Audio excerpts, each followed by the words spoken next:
was a good game. Like, I think it was entertaining. We started playing really well the first half. I don't think we ever played first half that well, but we dropped it, and at the second half the other team, they pushed really well. Like, it's nice to see that as well. They didn't just give up, they came back, and we struggled at the end. It was a really nice game. I hope we learned the lesson for the future, and we don't stop. We keep pushing the whole game. It was a very poor first half, to be honest. We down 5-1 at half time. It's a bit sad. We just gave them a few too many easy goals. But that's only because they're a class side. Like, you give them too much time and space, they're going to punish it every time, and that's what they did. 5 times, 5 goals. You know, it's just, you know, second half we went out there, stepped it up a little bit. We put them under the pump a little bit, and we actually got on top for a small patch and start chasing the game a bit. But can't do much when you give a 4-goal lead at half time. They're always going to keep the ball off you and make you look like idiots.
Well, John wanted us to stay man on man, which I think we did well. Yep. There was just a couple of times where they sort of snuck behind us, and yeah, they just got behind us, and it was just easy tap-ins. It's definitely something we've been working on. We worked to playing like a diamond, like sort of rapid style, but yeah, I think we did well. It's just a couple of mistakes. I think we didn't let us settle in the first half, so it was a physical battle. It was like a war, so end to end and tiring as hell. So sweating like crazy, but no, yeah, it's what we expected. There was a lot riding on that game. I think we could put a bit of a gap between us and Melville, and if they won the game, they brought it back nice and close again. So yeah, it's important to get that win. So yeah.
game was very tough today.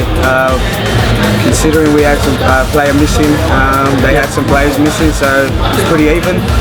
And but yeah, it was a very tough game. It was very physical.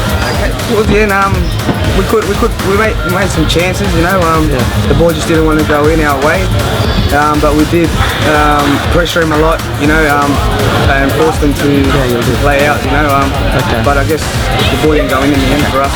I think it was a good effort on the team, and it just shows the depth we have in our squad.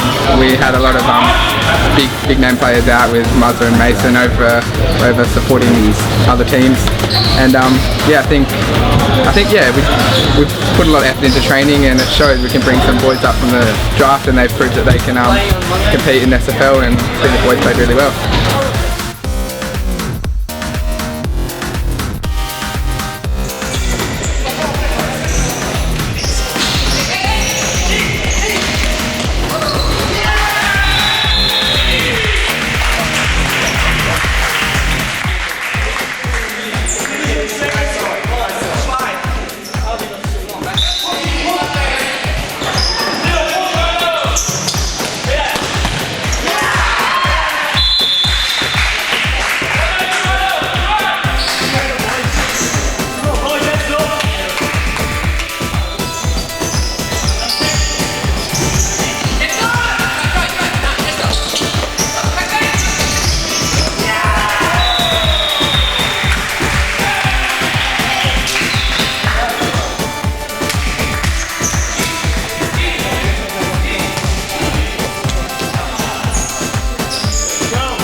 They was good. They play very good futsal. It was unlucky for some ball, but it's okay. They are very good. Was it scrappy? Yeah, it was pretty scrappy. We got a good start. 2 goals up pretty early, but it was pretty scrappy. But then again, Origin Furious, they're not a bad side. They play with high pressure, high intensity. Move the ball quick. We'll go past them.